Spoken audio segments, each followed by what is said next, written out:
Hey, everybody, and welcome to this week's episode of the Longbox Guys. With me, as always, are some of my very best friends since I was a very little kid, plus some new friends. Mike, how you doing, and what are you drinking? I am doing excellent tonight. I've had a little stress in my life recently, very recently, and I am drinking some Eagle Rare, and I'm going against LT's ban because this is Kentucky bourbon. Damn it, Mike, can we stay focused? Tommy, how you doing, and what are you drinking? I'm doing okay. I'm just drinking some water tonight because my stomach's been bothering me the past couple of days. So Really? How are you doing, Tommy? What are you drinking? I'm doing great. I'm drinking Jack Daniel's Old Number 7. I got it on sale, and I got it instead of my Thompson's. And I'm drinking it out of my very special glass that my friend Mike sent me for Christmas. It has my family crest on it, which is beautiful. Stacy. Beautiful Stacy. Yes. What are you drinking? You know what I'm drinking. You're drinking Water. Water Our old out of friend a... Frankenstein. How about you, Josh? How you doing, and what are you drinking?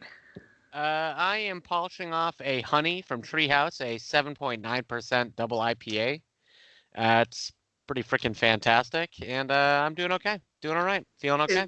It looks terrific. And special guest this week from the very popular podcast, Who's Next Gaming. Seth, how you doing, and what are you drinking? I'm doing all right, and I just have some old water, just like Tommy. So 3v3, agua versus alcohol. that's it. Oh, this isn't the way the Wonder Woman thing rolls. This is gonna how it's breaking it down. Yeah, breaking it straight down the middle. 3 alcoholics and 3 guys with water. Kind of like that movie with the baby. Yeah. Yeah. It's almost like an 8-to-4 ratio. Yeah. Unless you reduce your fractions.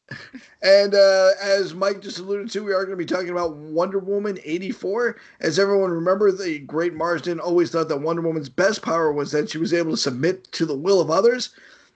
I will take her lead today, and Mike Manning has decided that he wants to be main voice on this podcast today because he loves this character so very much. Mike, tell us a little bit about Wonder Woman 84 and what we're going to be talking about today. So today we're going to be talking about Wonder Woman 84. If you have not seen this movie, you should probably pause, go watch it, and then come back because we're going to spoil the shit out of it. Also, if you haven't seen the 2017 Wonder Woman movie, you should probably watch that first because we're also going to be discussing that. It's not fair to talk about a sequel without talking about its original, and I'd like to compare and contrast. Some of you may not be aware that a long time ago I was getting my master's degree in screenwriting. So I pulled out some of my old books to get some terminology right. I broke down the movies, and I got to say, one of them is vastly better than the other, but I will let everybody else come to the reasonable conclusion as well. However, before we get started, let's just do a 3 to 18. What do you rate Wonder Woman 1984? 7. LT? Oh, Josh, you got a 7. Okay. Coming out harsh, buddy. I always rate things just a little higher than Josh, and I think I'm going to go with an 8. That means you didn't even like it. You know that, right? No, 9 is average. No. Yeah, No, so 8 it's an below okay average. movie. It's an okay movie. It's not horrible. It's not like a bad movie. It's definitely not a movie so good it's so bad it's good. But it's serviceable, but it's not great by any measure. All right. I put the 7 out in the world, and that's dancing with bad. Yeah. All right, I'm going to give this a pretty solid 11. The popcorn was delicious. All right. Stacy, what do you got? Yeah, you guys are going to laugh at me, but it's fine. For the fun that I had watching it, the moments that made me smile and cheer as a Wonder Woman fan who loves the Linda Carter show, who wore Wonder Woman underoos every day for probably a solid year back in the 80s, who loves the 80s Wonder Woman comics for better or for worse. I'm going to give it a solid 14. Wow. There was 3 seconds worth of 18 for me. And you know what those 3 seconds were, Stacy, because they were the same 3 seconds for you. Yep. We'll talk about that later. Yeah, we're going to have to because I don't know what the fuck you're talking about. Seth, what do you got for us? 3 to 18. 11.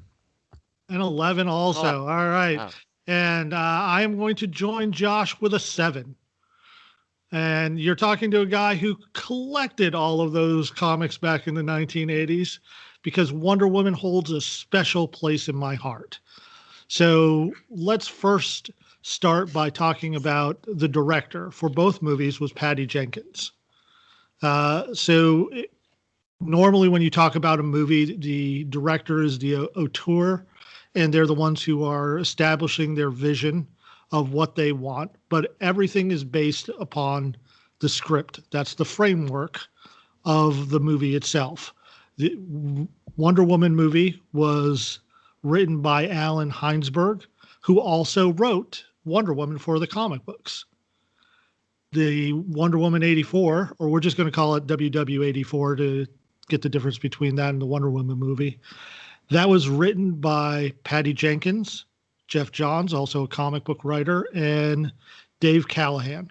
So those 3 wrote the script, all at different points, I'm assuming. Usually if it's an ampersand, when they're naming off the writers, then they all wrote it together. But these are commas.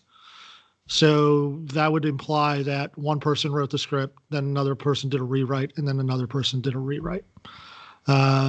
So with that being said, the way you got to look at a movie is overall, there's a theme to every movie, right? So the theme for the Wonder Woman movie was about sacrifice.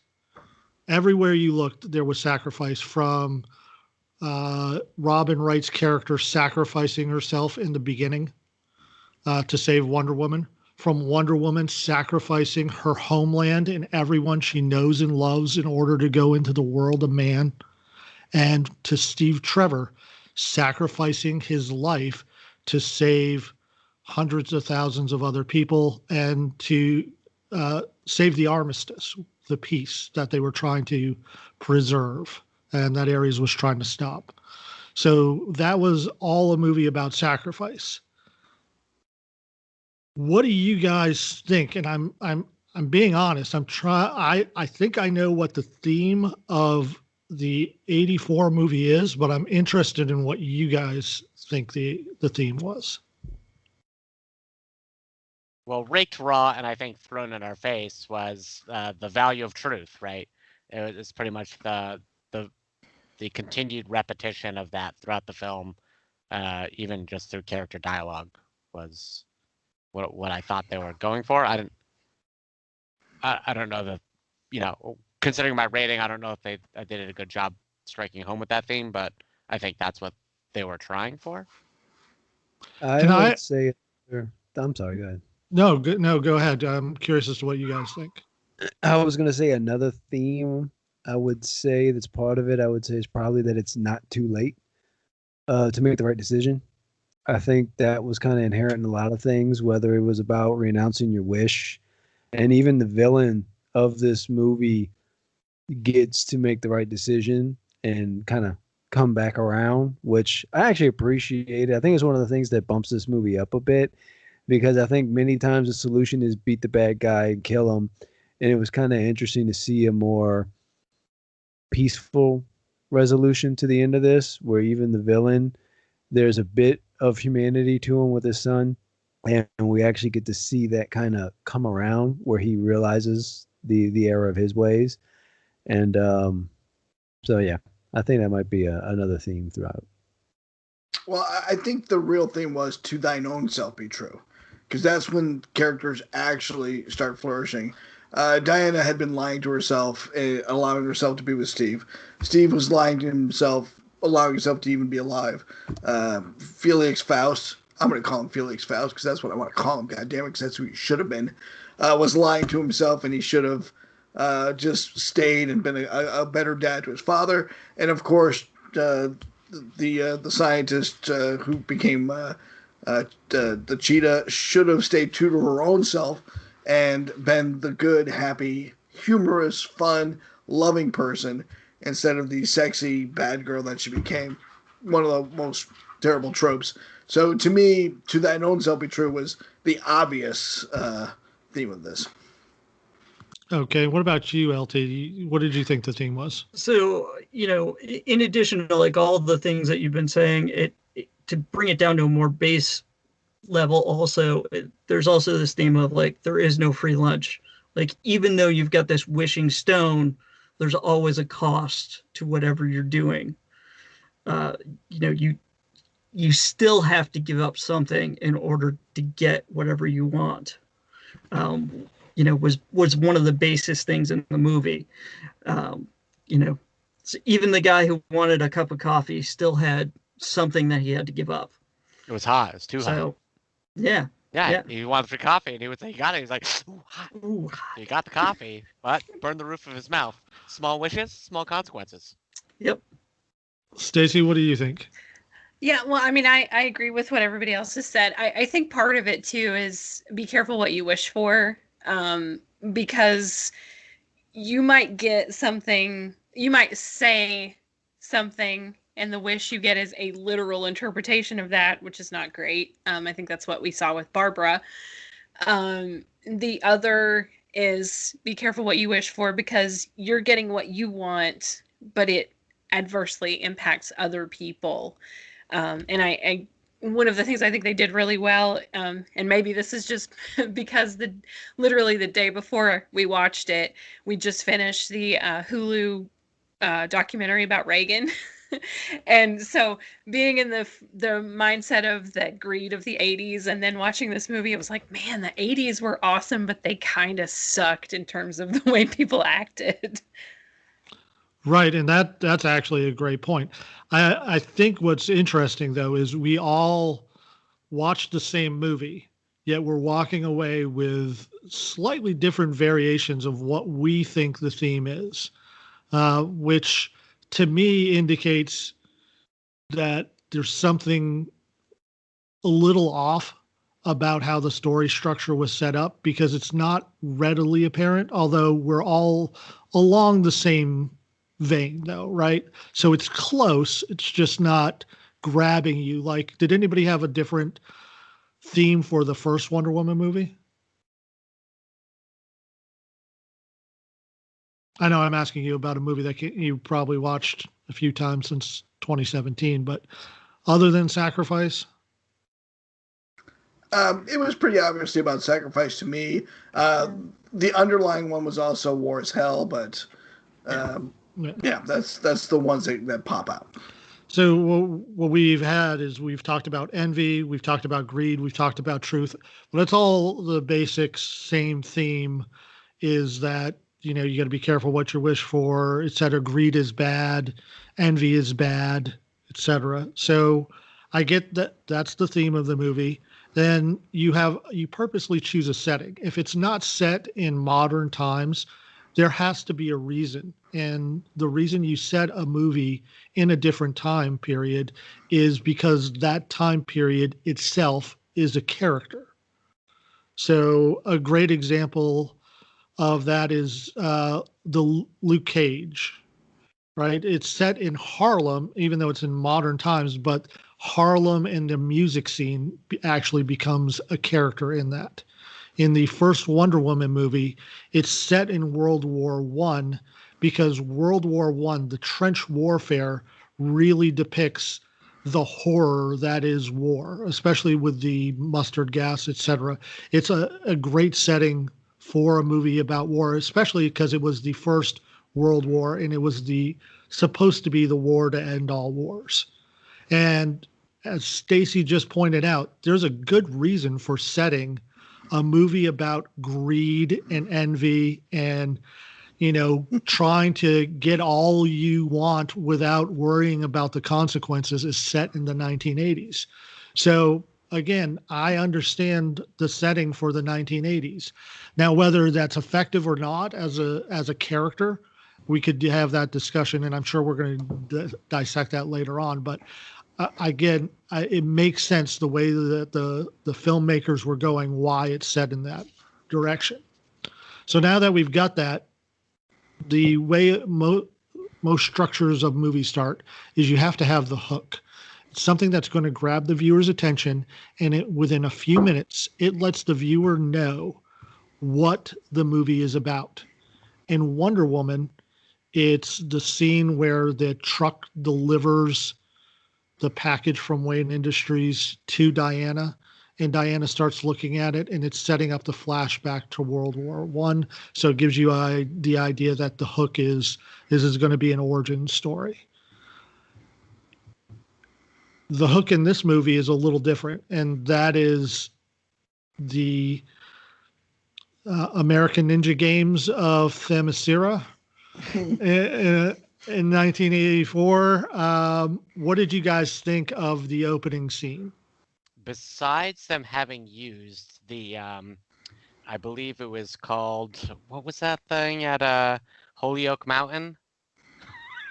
Where you can ride the thing down? Oh, the slide, yeah. Help me out. The Alpine Slide. The Yeah. Alpine Yeah. Slide at Holyoke Mountain. Besides the Alpine Slide at Holyoke Mountain being used as a prop, it was not a good opening for me. I loved the opening scene set in Hogwarts playing Quidditch. I thought that was a lot of fun. Well, that's not what that was? So the reason the filmmaker sets it in Themyscira is because somebody might not have seen the first movie, and you get established Wonder Woman is an Amazon and they have amazing abilities, etc. I think that's the understanding. That first opening scene is 11 minutes long. That's a long time for a story hook. But just a one functional thing about that. What if you fire the arrow and you hit the other person's flare? To anybody, like, it just seems like a really inefficient way to track progress. And now I'm gonna get off that, but let me just throw that out there because it really fucking drove me nuts. It's easy. It's a simple question. It's a simple answer. Nuts. What were they competing for?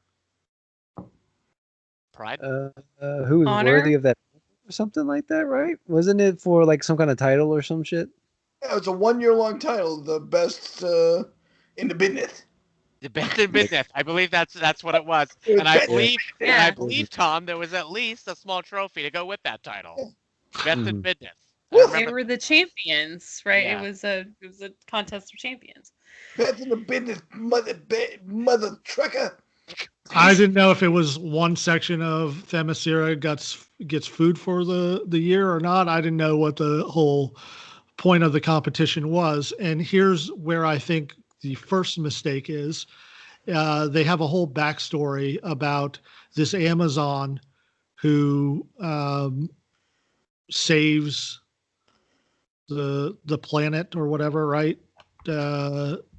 Or saves all the Amazons from mankind by having this awesome armor, etc.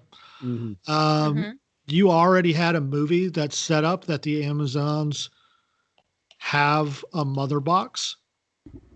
So the award could have been the prestige of guarding the mother box.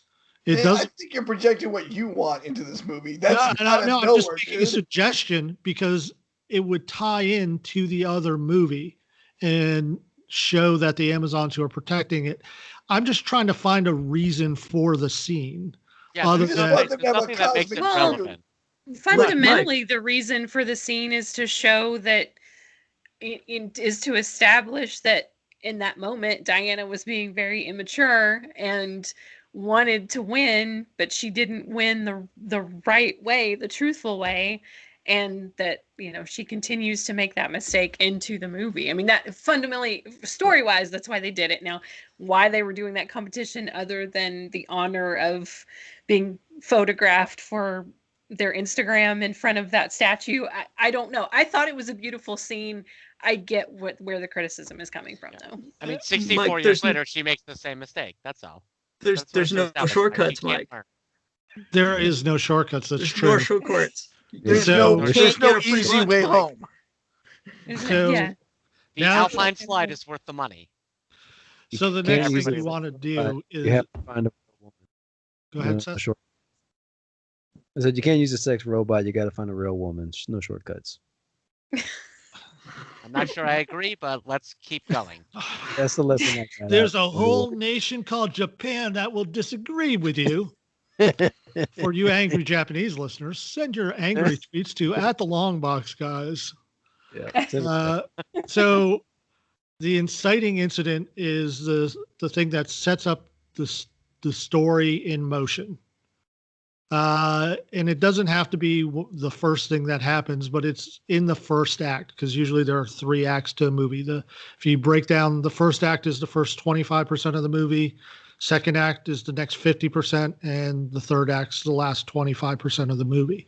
So the inciting incident in Wonder Woman is Steve Trevor arrives at Themyscira. And that sets off the whole event, right?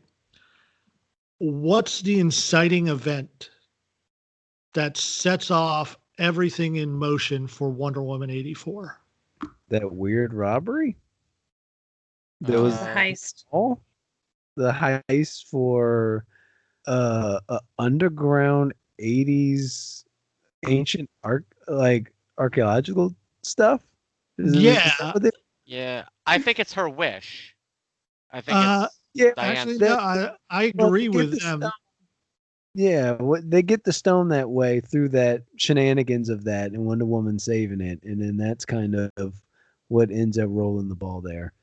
I mean, you could technically say probably the first wish too, which did Wonder Woman audibly wish? no. Because she was the one who technically made the first wish, right? No, Coffee guy. Coffee guy.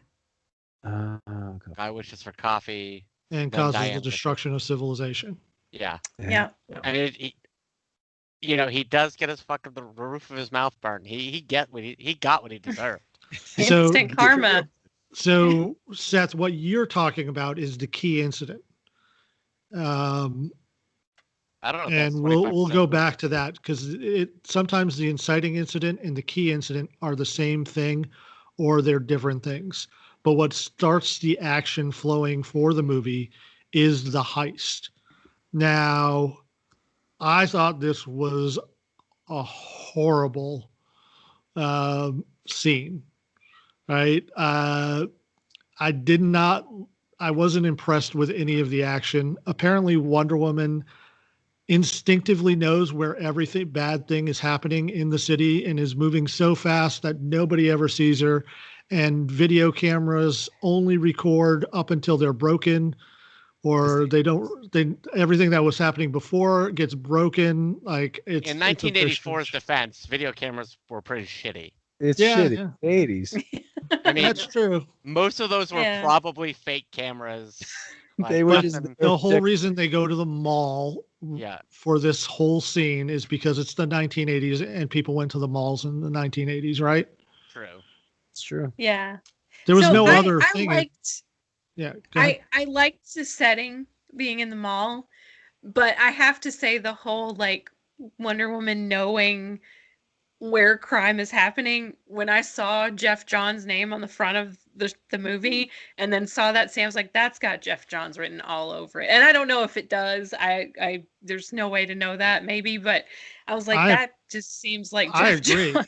He was jerking off like to Stranger Things Smallville. and was like, "Have I got an idea for Wonder Woman?"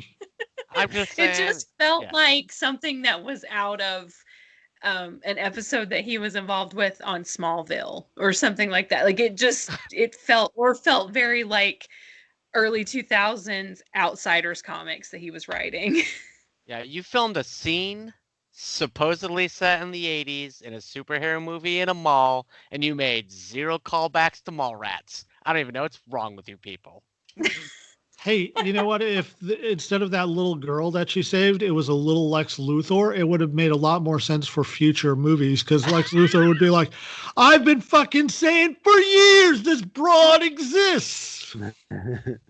How does Wonder Woman Yeah, find crime? You got in rid of the com- video cameras, but there's like a million eyewitnesses. What How were you does- saying, Seth, before how LT interrupted with his inane comment? How does Wonder Woman find crime in the comics? Does she fight crime like this in the comics, or is she typically doing things in her land elsewhere? I'm not familiar with Wonder Woman's comics. Wonder Woman doesn't bounce around the city doing patrols like Batman. Yeah, I didn't No. think so. Typically, shit comes to her. Mm. Yeah, well, it depends. Yeah, it depends on the iteration of Wonder Woman too. Like some of my favorite stuff, was the Greg Rucka stuff where she was a diplomat, and shit did come to her. But yeah, she's not like Batman. She doesn't have a crime computer that's like, oh no, somebody sends out the golden lasso symbol and she has to fly to the crime. Yeah. But so the next is the key incident. Like I said, this is what the story is about. And in Wonder Woman, it's when Robin Wright's character sacrifices herself on the beach to save Wonder Woman. So it's that tells you, right? That's the theme. It's all about sacrifice, and this is the first sacrifice. It's the key incident in the first act. In this movie, the key incident, I think, is Diana making her wish. Unless do you guys think it's something else that would be the key incident? No, I think. No, all right. Gotta put that out there. Okay. Did anybody else have a problem with the fact that Wonder Woman befriends Barbara Minerva not because she's a nice person, but because she wants to get close to her to find out more about the artifacts? Hey, Mike. People can have more than one motivation. Mhm. Why else would you be friends with somebody? Well, just to Yeah. use them, get what you want out of them, and then you're done with it. Isn't that what friendship's all about? Or am I- Personally, I only befriended Mike and Tom here because Mike was a great DM and he had the biggest piece of citrine I had ever seen. Speak your truth. There it is. And I was his sidekick? What? You were there when I showed up. You wish you were my sidekick. My God. Let's just talk about one of the craziest reoccurring tropes in all of comic books, and that's the nerdy, nebbish sidekick gaining powers and turning on the superhero. It happens all the time. It's tried and true. From Favorite Lex all the Luthor, from Lex Luthor to everybody, fuck everybody, as a sidekick like that, and as a nemesis like that. I like. I kind of harken this back to something that Mike said early on. Wonder Woman once told Batman, "You know why I don't have a rogues gallery? None of them are alive, except for this character. Cheetah remains alive, one of her few reoccurring rogues, because they were friends. So I don't think it's weird that she opened that door crack to become friends with her after she had led such a closed off life. Diana's life has been closed off because she's living this double life, and she hasn't allowed a lot of friends in after the death of Steve Trevor. But now she has, and once she opened that door crack, she did become friends, I think, with Minerva. So what is the purpose? What's the purpose for Barbara and Minerva in this tale of greed? I guess she's an example of greed, right? Yeah. Because her envy of Wonder More Woman. envy than greed, yeah. Well, she's a product of not being truthful to herself. She's trying to be somebody she's not, somebody she's always wanted to be. And I know it's a trope, but I've also known people like that in real life, like people who were very awkward at some point in their lives, whether it was middle school or high school or whatever, and then they get rich, they get popular, they get better looking, whatever, and maybe they don't turn into a feral human cheetah hybrid, but they do become the thing that they purported to hate their whole lives. And I think that's why I don't necessarily have a problem with that trope most of the time, and I think they do it successfully in this movie. I think they mostly do become feral cheetah hybrids. Most. I mean, Fair point. That's fair. A Yeah. fair percentage of the time. Yeah. Sometimes But on the they other become hand, squirrel hybrids, like Mitch McConnell. But on the other hand, there's nothing wrong with wanting to be a better person, right? But she didn't want to be a better person. She wanted to have some nebulous better station in life for no reason other than that people don't remember who she is. Even the person who hires her, she's got a shitty life. I don't blame her for. She does. I'm not saying she shouldn't strive for wanting to be noticed. I'm not saying that at all. I'm saying she didn't necessarily want. Once she got a little bit of that, she didn't stop there. She was like, she didn't want to be a better person. She wanted to be better than other people. There's a difference. Yeah. Thank you. That's what I was trying to say. Yeah, once she got a little bit of it, she decided that she wanted to lose her humanity completely. She wanted to be an apex predator. She wanted to be the thing that she had been preyed upon by her whole life. I think if she would have just got the advice or watched maybe down the road when it came out, not another teen movie, and seen the joke that, if you just take your glasses off, you're actually super hot now. And like that fixed everything. So that's like Tom. all she had to do, take your glasses off. Take your glasses off. Take your glasses off. And holy shit. Wow. That guy have an OnlyFans page? That's what's on your OnlyFans page? I'm in. Oh my god. Just slow motion Clean glasses. up in aisle 5. Oh wait, Tom's gross again. Oh shit. Look at that. Tom who? I don't see anybody there. Oh my god, I just lost my Bruce Wayne. Damn it. That's how Superman does it. Now it makes sense. Yeah, damn Skippy. And I never believed in that trope until I saw Zoe Deschanel really well dressed up, and me and Josh could not tell who that fucking person was. God damn it, Zoe Deschanel. For the record, though, Clark Kent is way hotter than Superman. Oh, there you go. The glasses make it. And for the record, the only reason the cheetah's in the movie is so Wonder Woman has somebody to beat up. It's true. That's actually what I said. Yeah. We just need a fight scene. Yeah. The friendship doesn't. I mean, they have lunch, and we should probably talk about the Dreamstone, right? The monkey's paw, whatever you want to call it, the magical device that works however you fucking feel like it works. Originally, that's the other thing. When you have something that's magic or out of the world, you have to establish to the audience, how does this work?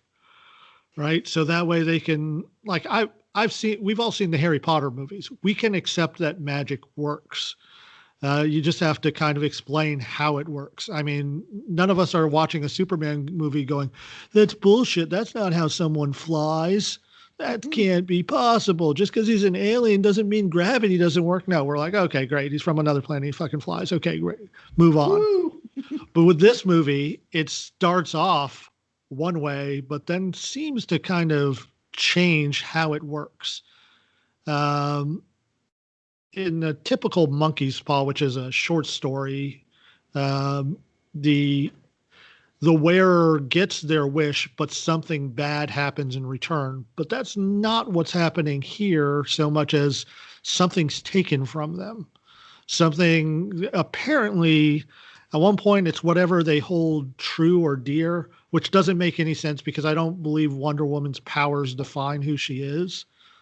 But I could be wrong on that. And Barbara Minerva's greed or envy causes her to lose her humanity.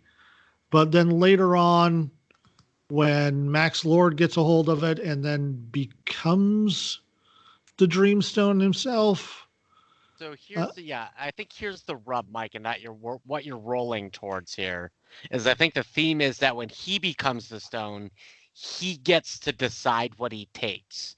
Where the stone, as an animate, was taking people's wishes, and in the conjunction was taking whatever they held most dear. So we see Diane loses her powers, she loses her humanity. Guy apparently loved the roof of his mouth. Like we all Well, just. you didn't see his off screen. His wife kills his dog. All right, we don't see that. God damn it. And anyway, cut for time. Because we all wanted to see that. Cut for time. Well, we know one person who wanted to see it. So I think the unspoken, unexplained, never really sort of followed through part of it is that as when he becomes the stone, he decides what he takes from people. Now, don't get me wrong.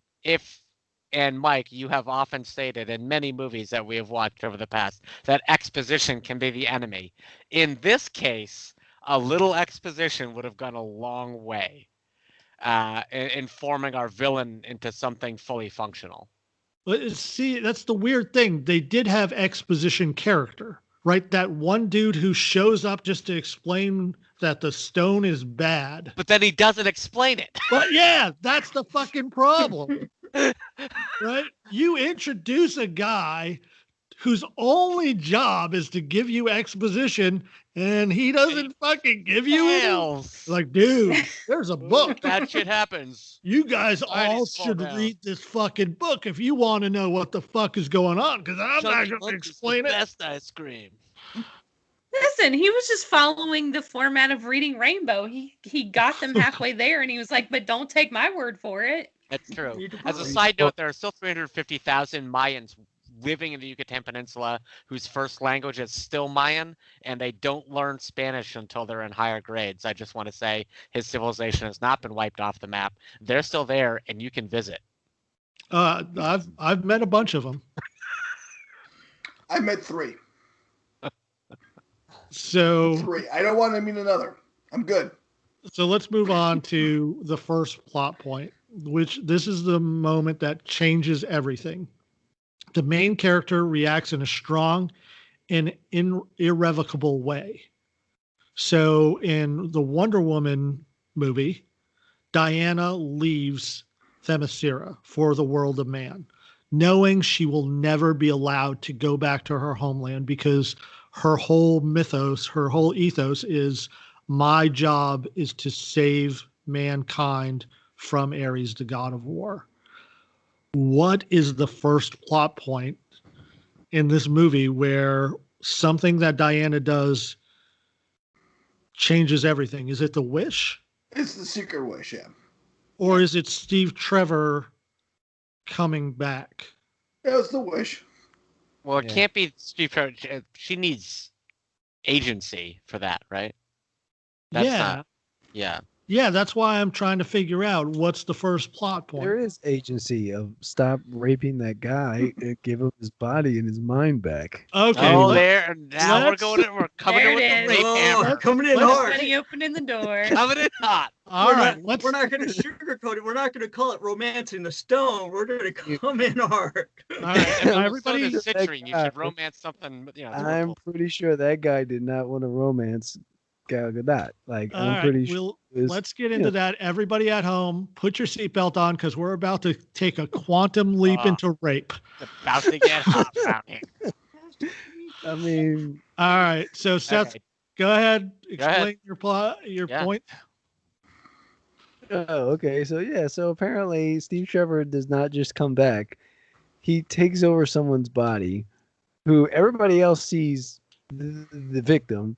We and Wonder Woman see Steve Trevor, and that's all that matters. So if we don't see it, it's not real. Just like Tom, if you take your glasses off, it's just not real. You don't see it, so it's fine. So that's all. Maybe the real theme of this movie is you don't need fucking glasses because then you can be beautiful like Sheeta, or you don't have to see the horrible things that you're doing. So just take your glasses off. So I 100% agree. So Mike and I have had this. I think some of this conversation already percolated up before this podcast, and I gotta say, there's a lot of rapiness going on in this whole thing, and the worst part about it for me is there's no reason for it. It was a fucking magical wish. Just have the guy come back. What is the point of what they did? And it never susses out. It's terrible. It's terrible. The point is, they have to be doing something bad for her to renege her wish. But I mean, That's not why she reneges her wish. She reneges her wish to get her powers back. Yeah. So she can save the world. Yeah, she wasn't worried about She the guy. never says, "Oh, maybe I should stop, freaking molesting this poor bastard and renege my wish." That never comes up. She says she don't see him. Remember, she only sees I don't even Steve see Trevor. him. She only sees So Steve. as long as you don't see it, it's not wrong. I don't see them as people, Mike. And if I don't see them as people, it's not rape. It's not. Those are the Yeah, rules. so What point is that? Stacey, so I will you're say, a fan of this movie, so please defend the rape. Yeah. No. I'm not going to defend it. I will say that's why it was a 14 for Stacey. Otherwise, it would have been an 11 if it wasn't for the rape. Stacey's This pro-man movie rape. cranked up to a 14 for me, so I'm right there. Turnabout is fair play. No, I'm joking. Please don't take that seriously.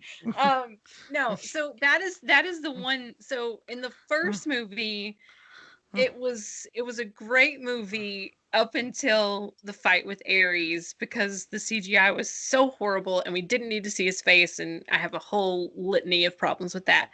So it's like, that was an almost perfect movie that was marred by one thing. I'm not going to say this is an almost perfect movie. This is an almost perfect cheesy 80s comic or Supergirl level kind of not great superhero movie that's still kind of fun. That's the more I sat with the whole Steve Trevor plotline, the more problems I had with it. Because honestly, first time through, I didn't really think about it that way until the very end of the movie when we see the guy, and I was like, oh shit. Like, Damn, we read that guy's that ridiculous. 2 days. yeah, I felt bad because I was like, I usually pick up on stuff like that, and I guess I was just like blinded by like, yay, Wonder Woman. Yeah, that is the thing that does not sit well with me in this movie, because like we've said, it was fucking magic. We didn't need it. And then I don't know if any of you guys have seen Patty Jenkins' justification for it. That was basically like, well, look at the 80s movies like Big, and you're like, yeah, that was problematic too, because a child had sex with an adult. Yes, he was in Tom Hanks' body, and who doesn't want to have sex with Tom Hanks, especially 80s Tom Hanks? True. But not when he's got the consciousness of a child. Like, that doesn't make it okay. So that is the one, that is a big thing that I have a problem with in this movie, and a thing that will make me not probably watch it a whole bunch of times, because it's cringy and there's no reason for it. I will say, she did compliment the guy on his outfit at the end of the movie. All is forgiven. Oh, that makes it okay then. That makes it okay. Yeah, he was dressed. He was asking for it the way he was dressed. See the end of the movie. He had that scarf on. He had that crazy outfit, and she was dressed like, a pirate. You look fucking great. And he was like, thank you. All is forgiven. He's cool with it. If you take your glasses off, you'll be cool with it. Just don't look. Yeah. Okay. I mean, dramatic irony is really great. It's a really great device. It's not great when the dramatic irony is that he's been raped and he doesn't. and I like that they end cap it with a Hallmark movie-esque moment. Exactly. Where you're like, are these guys going to actually do it again? No, because the dude's gay. We can all agree she raped a gay dude who has a pirate fucking outfit, right? Back to the 80s. So what was the point in Steve Trevor being there? I think we can all agree that the movie makers wanted to do the reverse of what they did in the first movie, where Diana was the woman, the fish out of water. Now, and Steve was showing her around. Now Steve's the fish out of water. Where Diana had to try on all these different dresses in order to look like she belonged there. Now Steve has to try on all these ridiculous 80s outfits in a montage scene. Yeah, I understand, but the whole problem, one of the main problems we all have is that there was no fucking reason to possess this guy's body. None whatsoever. It's such a simple fix that anybody could have just said, no, that's a horrible idea. And then you shoot 2 different scenes where he's like, hey, I just fucking appeared, and you're good to go. Right? That solves that whole problem. But here's you just showed it's magic. You just could have had the freaking some montage of freaking shopping in stores and being done with it. Like there's just there's no reason. Or he appears in a plane or without a plane in the middle of over Europe and is falling to his death. I would have fucking loved that. Yeah. But let's go back to the original movie. The whole movie was based on the premise of sacrifice. If a character's death doesn't mean anything, the sacrifice is hollow. Bringing Steve Trevor back shits on the whole theme of the first movie. He sacrificed himself in order to help everybody else, to do the right thing. And then they bring him back. That's my first, well, not my first, but it's one of the problems I have with it. Mike, it changes the first movie because it says in the first movie, Steve Trevor was too dumb to save himself by taking his belt and using it to affix it to the yoke of the plane and jumping out and have Diana save him. He was too stupid then, and now in this new movie, he's going to appear even more stupid. You're barely smart enough to know what a yoke is. Shut up. What do you got, Josh? That's what it says. I'll agree and disagree, right? Because it's not the sacrifice. The undoing of his sacrifice wasn't his choice. Okay. All right. Yeah. I was gonna say basically the same. I don't think it undoes or ruins the first movie because the point of it is that he has to stay that way. He has to go back. Like it's not. It was a callback to the opening sequence of this 84 movie that you can't cut corners to get what you want. You know, like that's the cost of that, and that's what it is. Like he died. So I don't think it ruins that. I think honestly, all they had to do was either A, the simple thing, and bring him back without possessing somebody, or B, better movie, he comes back as an actual plane. So instead of just he comes back as a plane? Yeah, an invisible jet. The invisible jet. He comes back as an invisible plane, and it's actually Steve Trevor. And talks to Wonder Woman in a robot voice inside the plane. I'm totally down. that would be a better plane. If It's they like fucking Ruby's Knight love Rider plane. that whole thing, I am Yeah. in. I am totally in. God damn it, Seth! I am buying this book. Thank you. I am fucking in on that. That would have been amazing. I wish I wasn't, but I'm in. Amazing. Yeah. So I Much better movie. don't think it took away from the sacrifice so much as it really drives the point home that Diana thinks that she can save everybody. She thinks that she can have her cake and eat it too. And Right. that's part of the big lesson. And I don't have a problem with Steve Trevor being back. I just have a problem with the way they brought him back in terms of like having the whole like quantum leap thing. Like that's just not. Oh boy. It was unnecessary. And I there's a few other things I have slight problems with the whole Steve Trevor thing, like him having to explain flying to her so that she can come back to that later. Like I love the flying sequences. I love what they did with it. I just don't know that I needed Steve to mansplain flying to her. Well, How I mean, much better would it have been if Steve Trevor was an actual plane and explained to her how to fly? Yeah, Again, plane splaining? Sure, Again. planes Yeah, plane all day plane long, planning's but fine. man's plane You're flying a to work fucking now. plane. Josh, you're the Planes only plane. pilot here. I assume you can fly every plane ever made, right? Oh, absolutely. And if we send you to the future, no problem, right? No problem. The other thing was, I believe the plane they crawled into is an F4 Phantom E, and they never made a side-by-side trainer for the F4 Phantom. So small technical detail there. Not really a thing, but Yeah, And by but the we're way, also Why we're did also they climb into a stealth bomber? So they can have because the Smithsonian didn't have one all fueled up on their airfield. Haven't you been to the Yeah. Smithsonian airfield right on the frickin' where they have everything ready to go at a moment's notice? in downtown Those two air DC. traffic controllers are like, oh, wait, we finally get to do our job. What's happening? Ah. All right. Yes, that museum is not at an airfield. It's in downtown DC. Another technical difficulty, I think, is and maybe you can correct me about this, but I don't think a cheetah is supposedly considered an apex predator. No. Probably not. Oh, So her whole point of being, she should have been a fucking orca. No, Or she you know should what's have the worn a apex different predator? jacket, Mike. Yeah. No, an apex. You know what the apex predator is? Humans. She was already that. shark. Yeah.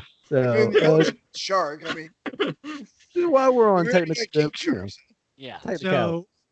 So anyway, well, Totally. let's go back to Steve Trevor. They even have a callback to when Wonder Woman saves Steve Trevor in the Wonder Woman movie, where she uses her bracelet, which is right out of the Superman movie, where he saves Lois Lane. In this movie, Steve Trevor is able to use a serving tray to stop a bullet. Wow, the White House has really good fucking serving trays. That's all I have to say about that. But let's go to a bigger point about Steve Trevor. Again, he tells her that he's been gone, but he feels like it was a good place. So she snatched him out of heaven to torture him. Right. Okay. Wouldn't it have been better for you guys is if he was in hell being tortured by Diana's uncle Hades because he was involved in killing his nephew? The whole plot of the movie could have been Diana trying to rescue Steve from hell. Man, that's dark, dude.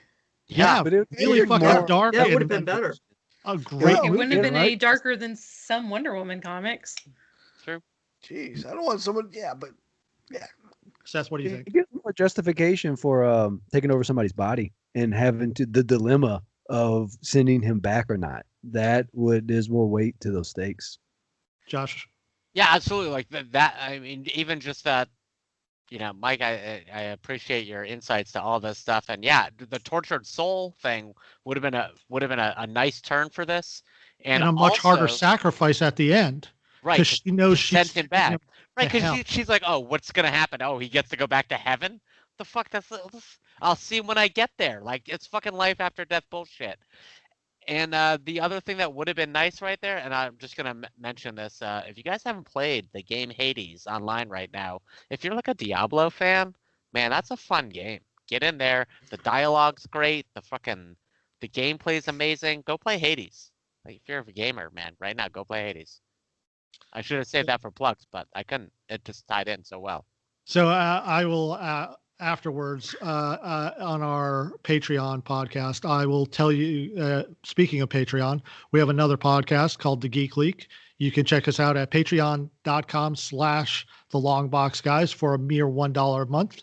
You get an extra podcast every week. We decide to do a podcast, which is usually about 48 times a year. And all the money that we get from that goes to the Elizabeth Peabody House, where our good friend Tom runs the food bank over there. So you are helping out people who need help in these bad times. So be a Wonder Woman or a Wonder Man and go over and do good by donating to us, which we in turn donate to the Elizabeth Peabody House. well said, sir. That's a free plug there, but I will tell everybody My cat is sorry. My Time to cat feed your is very cat. pissed about this Wonder Woman movie. We'll It's time to feed the cat. I know what that sound is. Cat's an apex predator. Yeah, I mean it's not a cheetah, so I'm not afraid. All right, let's move on from Steve Trevor. But I will say on that Patreon only podcast, I will lay out next week how they could have made Steve Trevor's possession of the body so much better in the Wonder Woman 84 movie.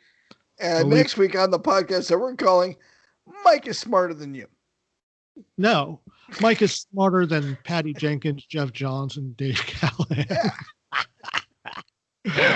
So that's what I'm saying. Mike is smarter than you. I was actually talking. Handwritten note incoming. All right. So there's things called pinch points. We're not even going to get into those because we've been running long anyways. Let's just get to the second half of the second act. And this is where the plot of the movie really starts popping. Things are happening. In the Wonder Woman movie, it is the best scene of any DC movie. It is No Man's Land. That's a great scene. Yeah. All right. That is the phenomenal scene. And it is about at the halfway point in the middle of the second act. And boom, that's where you got it. And it gets everybody watching all pumped up, right? Yeah, we are behind this. What is that scene in 84? Yeah, there's one. I've got a guess as to what it might be, but I'm not sure. I mean, just the music in the scene when she pops up out of the trench. Maybe when she gets wounded. Fire. Really? Yeah, it may be that. Tucks and rolls with those kids. Yeah, I think it might be the chase scene, but I mean, it's straight out of an Indiana Jones movie, is what the feel of it is almost like. You say that where like it's chasing Nazis. Yeah. And I get the whole thing, but other than having to go film on an exotic set, I don't really know what the purpose of them having to chase him all the way to Cairo and fail to stop him and then have to go all the way back to the US other than we got to have a scene in here. The point is they have a plane, Mike. We have a plane now so we can do this. So we can have an invisible plane. So we got to go somewhere. Yeah. No, you Okay. can't have an invisible plane and not go somewhere. Yeah. What are you, a monster? Well, you get to fly through fireworks. I mean, that plane is really fuel efficient, Mike. We got to tout that. Is Josh, you're a pilot. When you see fireworks, you want to fly into them, right? Absolutely. Oh, yeah, That's you my go right first. into Yeah. Safest thing you can do. Safest place you can be. Fireworks, flak, and flights of geese. Yeah. Those are the tornadoes, three best things to fly into. Hurricanes. Hailstorms. Yeah, all those things. Yeah. Yeah, all right. Mushroom clouds. Mushroom clouds. Yeah. Chernobyl. Oh, yeah. So exciting from the air. Got to get a better look. All right. So yeah, then that seemed a little, I don't know. That was cheesy and not in a good way. It was pretty though. And I bet if we were at an IMAX pretty. theater in 3D, it would have looked great. I mean, that's what it was for, guys. It was. And that It was for the IMAX 3D experience. They like, hey, we gotta throw something in. We don't know COVID's coming. Boop, doop, doop. Film it. Well, and I don't know if this is the right place to talk about this, but that was a conversation that I had with a friend, which was the shared experience of watching a movie like this in a theater and, watching it at home on HBO Max. We watched it with a couple other people. And I think that's what drove the number up for me. I feel like if I watched this movie again by myself, I would probably be like, yeah, this is not great. Like, this is not what I wanted. But, I remember watching the first one in the theater. I watched it 3 times, I think. And every time, luckily, like in the row with me or around me, there was either a little girl or a mom or, a grandma who was, we would kind of, like, if it was in the same row as me, like I would catch catch a lady's eye and we both be like, yeah, like this is amazing. Not having that made it more of a hollow experience, I think. And I think that's why scenes like the whole fireworks thing, as cheesy as it was in the theater, probably would have been like, wow, pretty colors. But at home, it's like, nah. All right, well, let's move on to the third act. And this is where it opens with a bang and it never lets up. The plot just keeps on plowing forward. And in an action movie, the action starts and it is not going to stop until it reaches its climax. It just continually builds. And the Wonder Woman movie, it's actually when she kills Lindendorf and the war doesn't stop, right? This whole totally breaks her whole world point of view at this point. I'm sorry, my dog is having trouble breathing, if you can hear that. Aww. She's very old. Sorry, somebody else. Mouth. So can you guys tell me what the opening of the third act is in the Wonder Woman 84? Oh, when she goes against the armor. Not to put too fine a point on it, but I mean that's pretty certainly the very beginning of it, and then she goes to the island to confront the main bad guy. So the armor is just there to look good and to show what a badass Cheetah is? Is that apparently what it is? Or and to set up the post-credit scene? I think it's a little bit to set up the post-credit scene. It really doesn't serve a lot of purpose because it's not that goddamn effective. Cheetah goes through that thing like the Flash goes through Kleenex. I mean, you just. Well, I beg to differ, and I think Stacy could probably agree with me. I think that armor is there to sell more toys. I was just, I don't know if you saw me reaching, but yeah, I was like, yeah, they got me. They got me on this one. They got me. I bought this months ago. So, but it's still pretty. I still like it. But yeah, see how pretty that is. It was very toyetic, and that was yeah. I'm sorry. Did you say toyetic? I did say toyetic. What does that word mean? That is a beautiful word. It means kind of what it sounds like poetic and toyetic. I love it. Something that is translates well to toys. Very good on you. I love that word. It's my favorite word. Okay, I totally accept that as a reason for it to sell more toys. Got it. So right, or just then, crossed across like screen. Yeah, that's the hungry cat. For those of you who are watching on YouTube, hold on a second. I will show you. This is Tinker Monster, my dog, who is 12 years old and is having problems breathing. But she's a sweet girl. She doesn't mean to interrupt our podcast, unlike the cat, who's just a bastard. So the third act builds to the climax, which is where everyone is on the edge of their seat. The general idea is you should have a general idea of what's coming because of foreshadowing, but you might not know exactly what's coming. And the protagonist suffers from doubt. And in this, it's Wonder Woman beating Ares and becoming the God Killer and finally believing in herself.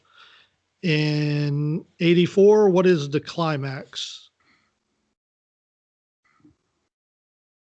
Isn't it the moment when she's basically confronting him about him using all these wishes to super? I mean, it was kind of almost that moment actually made me think, because they try to do the twist of it, right? Where she's like, I'm not talking to you, I'm talking to the people.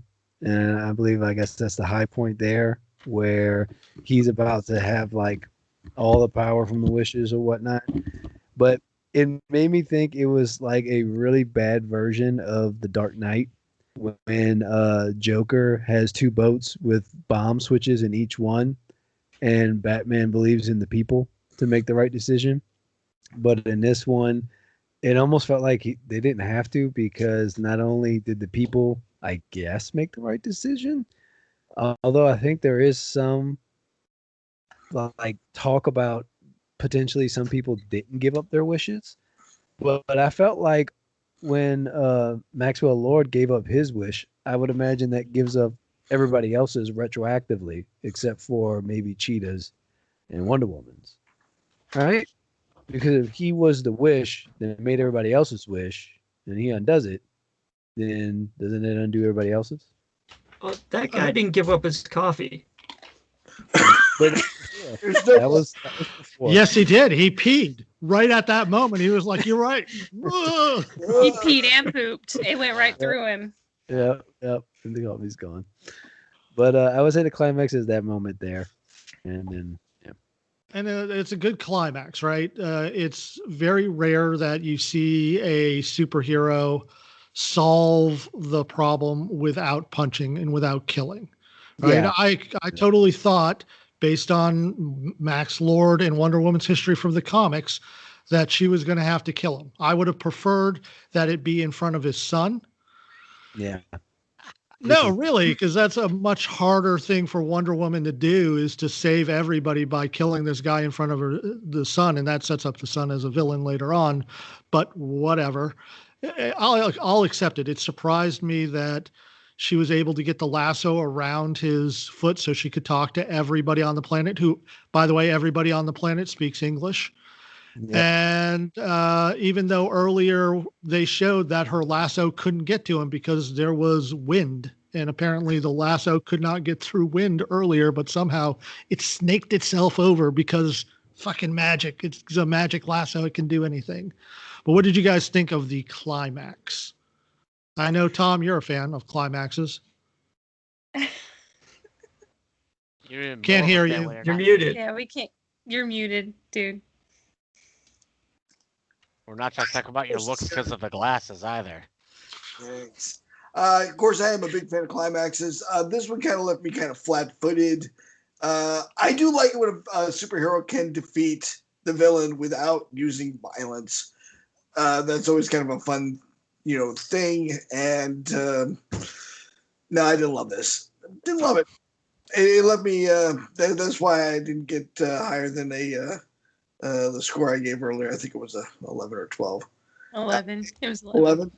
It was just, it just kind of meh, and I didn't love it. So I think what they could have done with the end, since she had shown Steve Trevor that the truth could be seen with the lasso. I think the ending could have been much more personal between him and the villain, showing him the truth of what he'd done, and him renouncing his wish and everything basically going back, except for the wishes that were done before he did that hadn't been renounced. So Cheetah still could have been Cheetah. That dude still could have had his coffee. She had already renounced his wish, and it would have resolved everything else that had happened. And it would have been her showing him the truth of what he was, once again, without violence and without sort of the unexplained wind and communicating to the whole world versus via whatever that satellite system was. Well, I think that's what happened, though. That's essentially what happened. He renounces his wish, and but then you see the whole world. Then they go into this montage of people around the world renouncing the wishes after he does that, right? I think also Patty Jenkins came out, or somebody associated with it came out and was like, yeah, no. Him undoing his wish didn't undo everybody else's. They're still. I think there was a statement made that Batman's parents should be fucking alive, Seth. Yeah, I guess that's right. Because Bruce Wayne would not renounce that wish. Yeah. We don't know that, but Batman actually wished for his parents to stay dead. But what he did was he asked for that death to be repeated in every Batman movie ever. Everybody constantly. That was explain my origin every time everyone's introduced to me. Yeah, so can I renounce that wish? No, you can't. You have to watch it every time. Really? Every time you have to see the pearls break. Man, those goddamn pearls. Sons of bitches. So yeah, I liked, I'm a big fan of the storyline in the comics where she kills Max Lord. It is, especially because of the aftermath of it and how she has to basically battle back to, be a part of the Justice League and listen to Clark and Bruce pontificate about how we don't kill and blah blah blah. I'm glad they didn't do it here. I kind of thought they might, but again, I think it's a testament to the fact that it feels like Patty Jenkins was trying to make not only a Wonder Woman movie set in the 80s, but a Wonder Woman movie that could have been made in the 80s, for better or for worse. But getting back to that whole idea of Wonder Woman as a peacemaker, as somebody who does, tout the ideas of truth and love. So I think you're right. It is a movie that was probably written in the 80s. I would agree. So I think one of the problems that I had with the whole movie was Max Lord. And it's probably because I am so fucking sick of Donald Trump that I don't want to see him in my fucking Wonder Woman movie. I mean, essentially, that's all that Max Lord was, with the exception that he cared about his children. Yeah. Yeah. I mean, I think Pedro Pascal did a great job. But I also think there's not anything that he's been in that I didn't like, at least him in. So, I think he did a good job, but I'm with you. I'm a little weary of the 80s slick businessman, greedy asshole trope. And then it's one of my there, biggest but problems was that his he didn't have like a white collar and a blue shirt with white cuffs, because that screams 80s business guy to me. You really have to have that. Oh, like the Gordon Gekko, blue striped shirt. Gekko. Yeah. You missed that trope. I actually did like that, because typically that type of villain, that type of persona, I mean, you can look at it from old cartoons and stuff like that. It's always super evil, bad, terrible person, the slick back business guy. And to have a movie where there's a redemption for someone like that, who we typically, it's always, oh, that dude's just a douche, which, I mean, I'm not saying that they aren't. I'm not saying that there aren't problems, especially with, people like Trump and stuff like that. But I think if you want to have a movie that's giving you hope that people like that can change, or there can be hope for that, I think it's fun to live in that. I don't think it's completely, just to believe the worst in everyone. So, or to solve the problem by just killing that, So I don't know. I actually did like it because it's different. I think a lot of times, especially a lot of the superhero movies we watch, the typical way to deal with a villain is just to beat them, to a pulp. And so, I'm not saying that no superhero movie has done the let's help rehabilitate the bad guy, but I don't know. This one, it really stuck out to me, and I thought that that is one of the things that really brought me around to pushing to 211 is actually that whole thing there. Josh, what do you got? I just wanted to say, not having been a big reader of Wonder Woman, and Stacey having mentioned it, who is Max Lord in the comic? So Max Lord originally was introduced in Justice League International. He was a businessman who figured, hey, I can make some money if I get a bunch of heroes working for the UN. And I'm going to figure a way to monetize it. Later on, you find out that Max Lord has some mind control power where he can push people into going in the direction he wants them, which is how he convinces the heroes to become members of the Justice League. But whenever he does, he gets a nosebleed. So they kind of play off that in this, where he convinces people what he wants them to do by pushing them a little bit.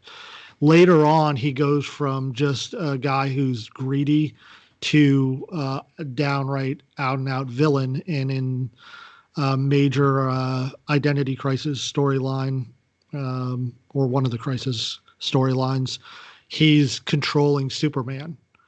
And Wonder Woman has no choice but to snap Max Lord's neck because nobody wants to fucking deal with a mind-controlled Superman. Sure. And that causes a rift amongst the Justice League where they're like, we don't kill. And Wonder Woman's like, I don't know what you're talking about. I'm a fucking Amazon. I've killed plenty of people. And by the way, I just saved the world from a rogue Superman. Yeah, So I've been you're around welcome. since. I've been around for a long time. I've killed a couple people. Yeah. But going back to what Seth said about the redemption of Max Lord brings us finally to the last part of a movie, and that's the resolution. Sometimes you don't have it. Sometimes it just ends at the climax. The resolution guides the viewers with the emotion that you want them to leave with. So in Wonder Woman, it's her realizing that Steve has sacrificed himself, and then her feeling nostalgic about the loss of her old friends as they go back to modern times, right? Her looking at the watch, etc.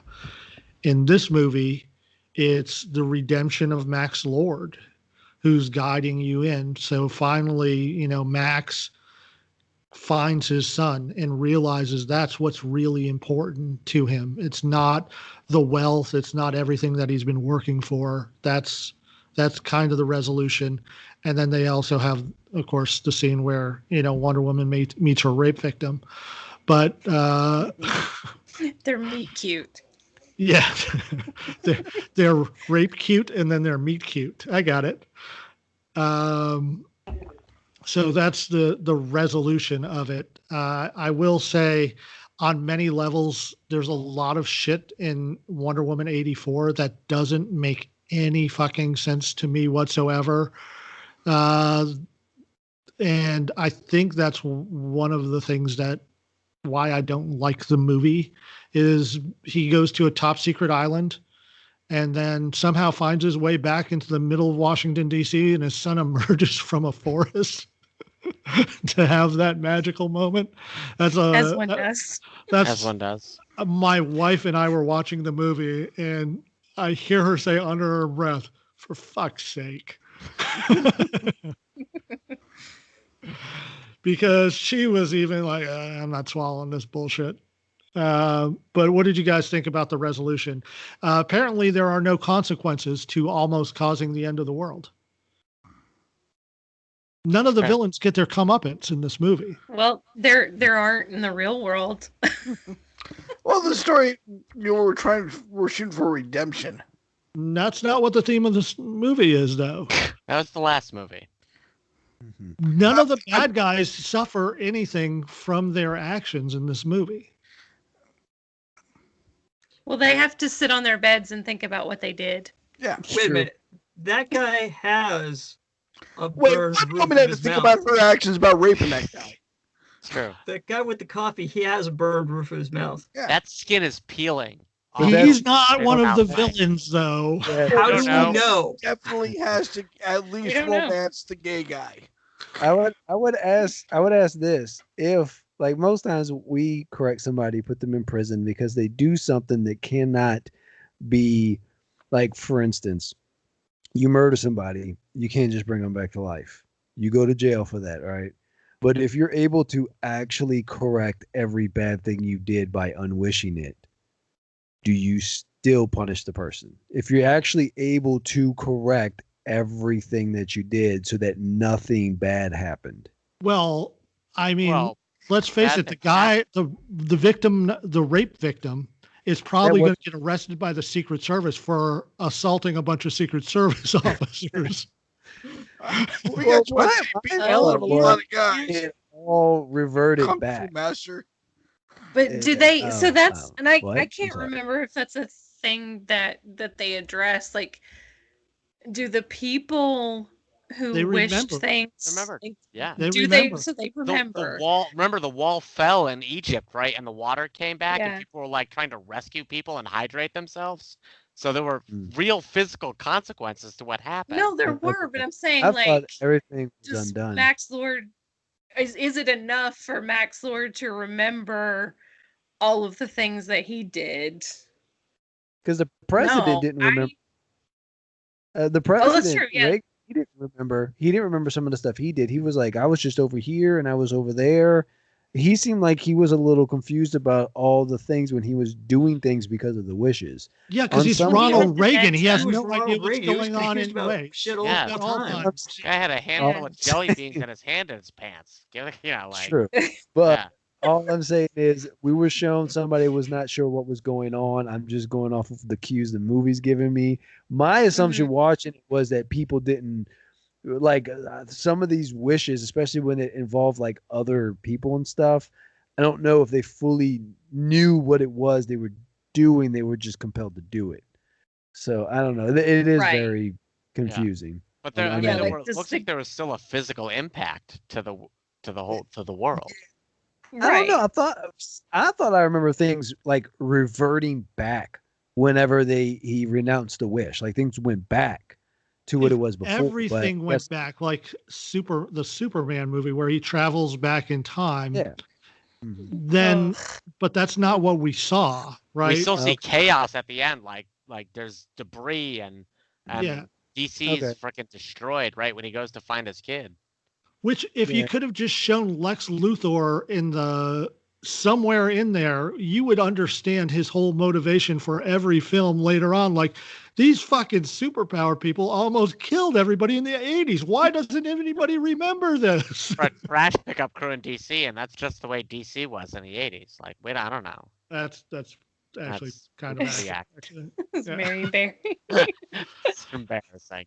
It's fucking embarrassing. All right. So now that we have broken down Wonder Woman, any final thoughts on Wonder Woman 84? I'm notching it down to a 6. After our discussion, Yeah, I think I'm down to an 11. I'm pulling the lever, Mike. I'm notching her down to a 6. So my final thought is they've announced that there's going to be a third one, and if Dr. Psycho isn't in it, I'm going to be upset. And if Peter Dinklage isn't Dr. Psycho, we go to war. I think that the third Wonder Woman movie will be that Wonder Woman is pregnant with the rape victim's baby, and we have to deal with the resolution of that. That's a tough break. That's a tough break. God. Hey, Bill? We just call him victim number one. That's fine. Hey, victim number Victim one? one. We call him plaintiff. What do you think about a superpowered baby that can bench press you? What's your thoughts on that? So Wonder Woman changes her last name to Cosby. Oh, Oh, what? Too soon? Yep. No, All right, no. let me ask you one more question about this because I'm with Josh. I'm dropping it down to a 6 because I just thought of this. Wonder Woman is the most iconic feminist hero in comicdom. Is that a fair assessment? I think so. Yeah. Yeah. yeah. I mean, she graced the cover of Ms. Magazine at least Right. twice. One of the shittiest things about the Silver Age is the whole thing. Wonder Woman's whole motivation was always pining over Steve Trevor, right? When she gets a chance to wish for something, rather than wishing to be back on Themyscira or to be able to see her mother or everybody that she grew up with, she wishes to see a guy Or that world she peace. knew for a week. Yeah, I was about to say, or world peace. World peace. Yeah. The whole reason she's here. I guess Dick was that good, man. But, it wasn't it was a wish of the heart, Mike. It's Come like a on, you're not a lollipop. very good romantic. It wasn't like she had the wish stone in her hand and she wasn't saying it out loud. It was just the wish that was in her heart. I'm sad. I kind of wish my boyfriend was here. I mean, who hasn't wished stupid stuff like that when there were no real consequences? She didn't think there was a consequence. She didn't know the stone worked at that point. Yeah. That's fair. Okay, thank you. Fair. She just had this little wish in her heart. I kind of wish my boyfriend was back. I miss Steve. That is nothing to crucify anyone over. That's And true. I think it's a couple of things. I think it's a wish of the heart. I agree. I really like the end of Volume 1 of Wonder Woman during, Crisis on Infinite Earths when she and Steve get married. I think it's a very cool thing. I'm glad they didn't carry it into the George Perez stuff, but that's a whole other podcast. But I think the other thing is that Steve was the one person that she hadn't been able to save. Going back to the whole sacrifice thing, but the one person that she wanted to be able to rescue and be a champion for was the one guy she couldn't. And I think it was a lot of, the romantic in me says that it was because she loves him, but I think it was also because she sees that as maybe her greatest failure. So do you think he comes back in the third movie? Do you think there's another fucking magic thing that allows another guy to get raped? No, I don't. I think there will have been enough criticism in this podcast alone, if Patty Jenkins is listening, that she. I volunteer as tribute. I don't think we'll go back to it. I don't think it's ground they need to tread again. Yeah, I never thought. Victim. She get volunteers for that. Like, oh, Steve Trevor's going to take over my body and have all control of my consciousness, but my body can have sex with Wonder Woman. I volunteer as tribute. I'm good. I honestly never thought I would use the word rape more in a podcast about a Wonder Woman movie than I did about an Alan Moore graphic novel. It's ridiculous. Fair point. Sure. Wait till they make the Killing Joke movie. Oh, no. Oh, no. She complimented the guy's outfit. All is forgiven. All forgiven. It's all forgiven. And he doesn't remember it, so that makes it okay. Yeah. It does make it okay. Yeah. Because roofies make everything better. What? It does. Oh, God. Yeah, that's And just legal. saying it out loud made me cringe. Yeah. I need to take a shower in front of Mike's wife now. Oh, man. Yeah, I mean, it's not one of those things, and I just mean in general, this movie is not one of those things that ruins Wonder Woman for me. There's been a lot of Wonder Woman comics that should have ruined Wonder Woman for me years and years ago. I still love her. I still love all of the things that I love about Wonder Woman. I think they did a good job with some of it. A lot of it wasn't great. So I'm cautiously optimistic for the third movie, and just please don't involve Jeff Johns again. But did I fall asleep when we talked about how bad the CGI was? Oh, no, we did not even discuss We did not talk about that. It that. went from day to night to day again because it had to be nighttime for that shitty CGI. True. Question. If Steve Trevor would have possessed a 12-year-old boy, would she still only see Steve Trevor? Super hot. Ew. Yeah. Yeah. Right. Yes. It Yeah, she changes would. Changes. Yeah. Well, here's the thing. Yeah. She didn't see Steve Trevor when the Steve Trevor in the other body first approached her. He said Diana to her like 4 times, I don't know you. It was only until she realized it was Steve Trevor that she realized it was Steve Trevor. The 12-year-old boy might have had a harder time convincing her. Unless See it was that? Tom Hanks. But see, in the that 80s. scenario I just gave you is that Nicole Kidman movie. What's that movie called? Where her husband possesses the young boy who comes back from the dead? Oh, yeah. Back again or something like that, yeah. Yeah. Yeah. See?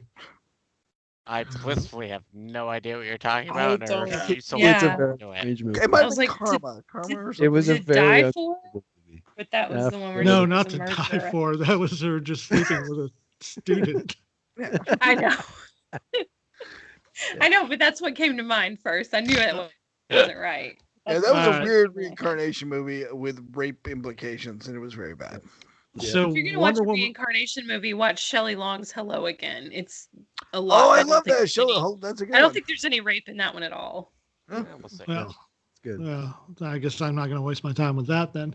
So, critics' consensus on Rotten Tomatoes, it's got a 61% fresh. And I will say, it is hard to find a movie where either you love this movie or you hate this movie, but that is where this movie is landing on the reviews. Either you're like, yeah, that was a great movie. And I've been prisoner of my house for so long that I will think anything that is new is good, or you watched it with a critical eye like what we did. But let's go now to last thoughts and your final rating, because some of us have changed our minds on our 3 to 18. Let's start with Josh, because you already told us what your new score was. Or did it drop or come up again? It's never going to come up again. Yeah, I think through our discussions, I see even some more of the cracks in the creases here. And I'm going to go from a 7 to a 6. The one thing I will give this movie is that it could possibly be used as a hopeful bridge to the third movie. If they sort of get back to the spirit of the first movie and maybe use this just as some sort of referential idea to correct the wrongs of the past and move forward, I can see this helping the franchise in a sort of a launchpad sort of way. But other than that, I can't really I don't really have a lot of heart or warmth for this film, unfortunately. LT, what do you got? So I think I'm going to go with my initial reaction after I saw this film, which was I wish that it had been before Christmas when I was still anticipating a good film to come out for Wonder Woman. And then my thought after that was I wish they had made a better film than what they made. And then my final thought after that was I wish they would stop making films about wishes. And I still rated an 8. All right. Seth, what do you got? I'm thinking because of this podcast and talking about this movie, I got to see how handsome Tom is without his glasses on. So this goes up to a 12. Oh. Good man. Yeah. You know what, Tom? If you just take your goddamn glasses off, your OnlyFans shoot through the roof. There you go, you handsome son of a bitch. Silver fox. Now let your hair down. Pubic or otherwise. Old son of a bitch, Mike. That joke extends to every single person on this podcast besides Stace. Stacy, speaking of Stacy, what do you got for us? What's your final rating, final thoughts? Oh, okay. I'm gonna knock it down to a 13. My final thoughts are I can see myself revisiting certain aspects of this movie. But all in all, and I don't know if you guys, I don't know if we've talked about this, but I love the Supergirl movie with Helen Slater. I know how terrible it is. I know it's bad. I think I would rather sit through that because of the love I have for it before I would sit through all 2 hours and 39 minutes of Wonder Woman 84. All right. And Tom? I'm sticking with my my 11. I thought it over pretty well. You guys made some great points. It is way more rapey than I initially thought. We talked about that in the last podcast.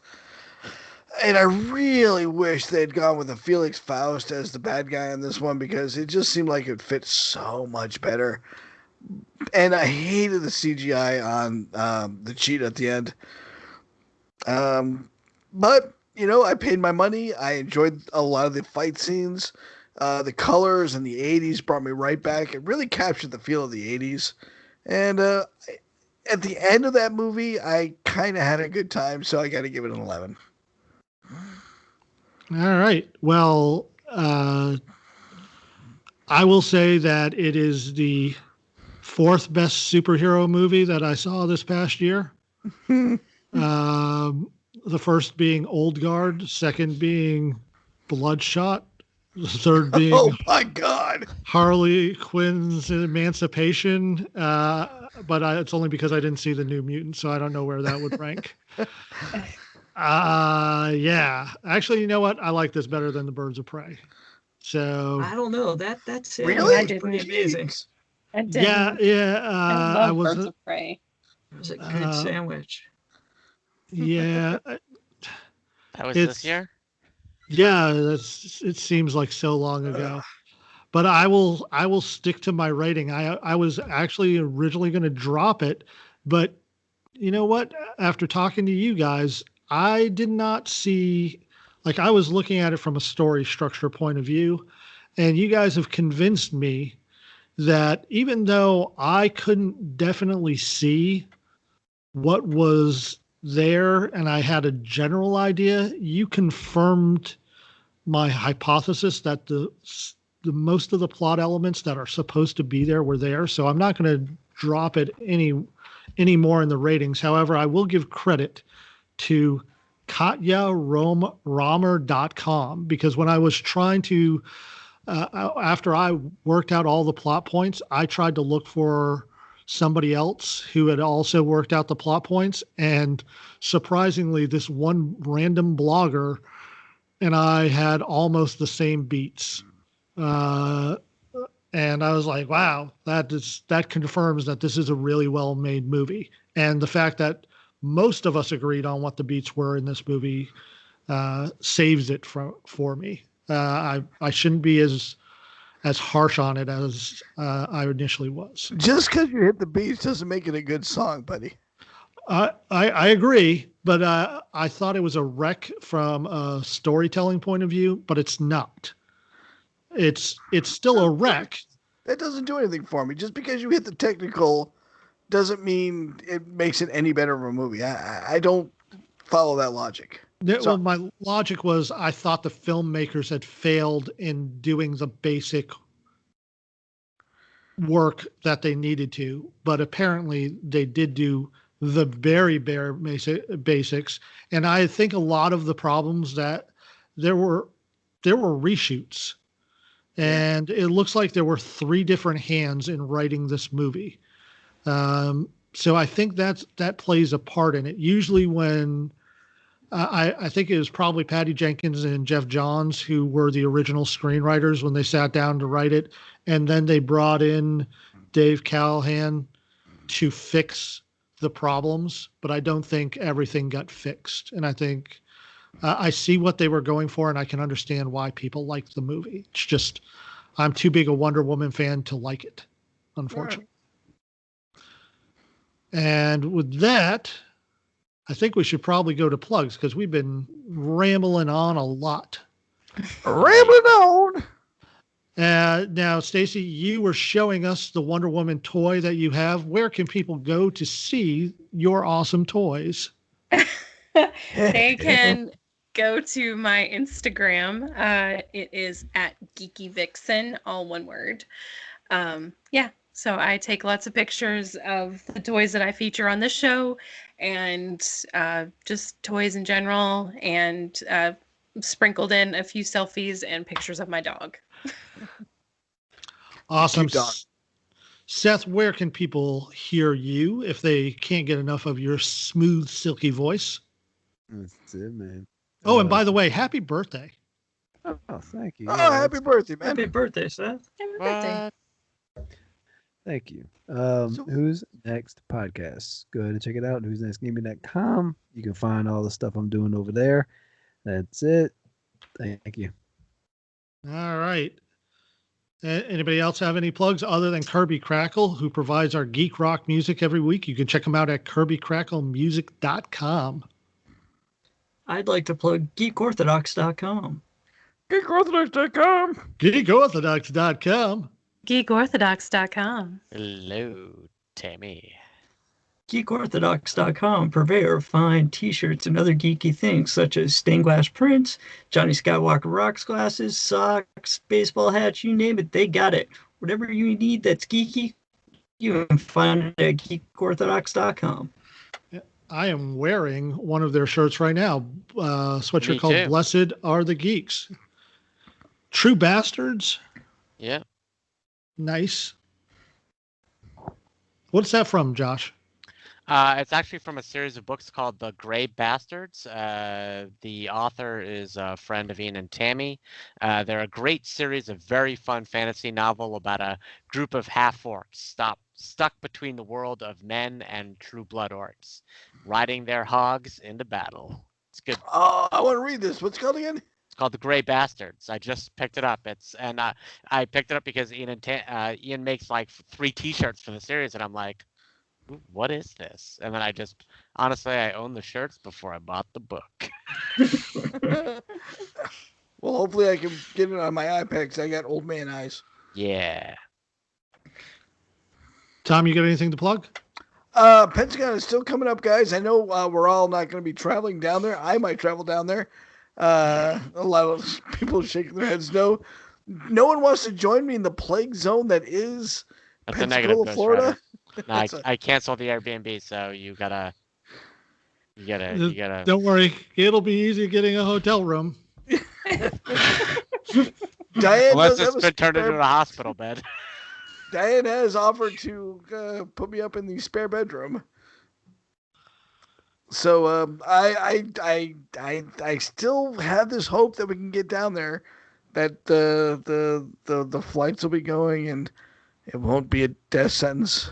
There's no we. So yeah, There's definitely no we. Maybe the royal we, Sorry, my brother, but not yeah. the actual Not we. the royal we, but not this way. all right. Hey, I also want to plug something new. The Cannonball Run. This year I'll be doing the Cannonball Run from Maine all the way to Eureka, California. You can follow us online on cannonballscooterrun.com. You can follow the racer's progress. It is an actual race. It is all the way across the United States. And wish me luck, guys. I am number 112. Nice. Cool. Nice. Any other Gonna win final this thing. plugs? In my butt.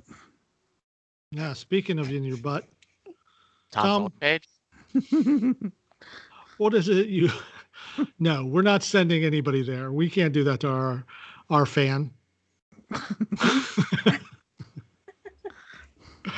Tony's a subscriber. He's actually my number 1 paid subscription. Okay, let's not talk about that. Thanks, Tony. Hi, Tony. Josh, Pensacola, Florida. Is that your sector? It's not going to be my sector this year. Stacy, what's this podcast like to you? It's like sitting at the cool kids table. Yeah, it is. LT, any words of wisdom for us? If you've got only one wish, why not wish for world peace? Oh, see, I thought you were going to wish for Mitch McConnell to lose. He did. This is It's going to be exactly what he an just Mike. said. Oh, yeah, that's right. World I'm peace. sorry. World peas. Why not wish for world peas? World peas are delicious in potatoes.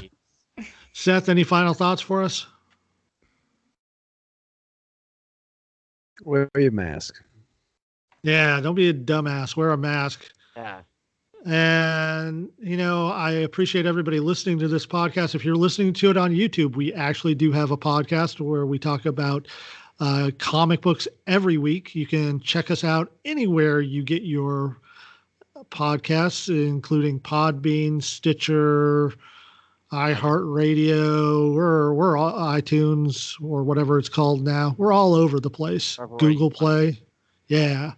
And if you're listening to the podcast, we have a YouTube channel.